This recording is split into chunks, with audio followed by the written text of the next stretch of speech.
And so how long ago was it that you decided that ketamine could potentially be a practice ownership, rather, could be an option for you?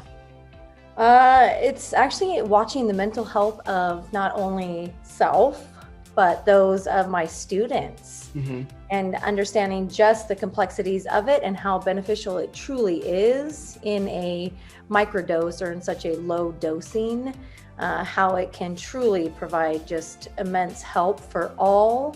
A lot of my heart and intent goes into that of our field, so this profession in general, just because we don't ask for help. And the mental health, a lot of what I put into my classroom time is mental health and how to just traverse through the complexities of what we do as profession, and then the ability to use ketamine or to debunk ketamine.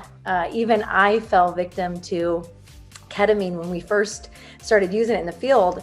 My first sayings to self was like, isn't that a date rape drug? like isn't, and not fully understanding. So I too was ignorant in the sense of how vast and how beautiful ketamine truly is for all, because I also had that stigma associated with ketamine.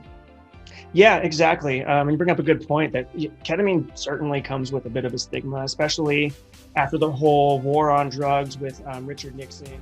Check in again next week to get updated on our latest podcast episodes. Full episode links are available in the description box below, and subscribe to this channel to get notified, and give this video a thumbs up if you enjoyed this one. We'll see you again next Thursday.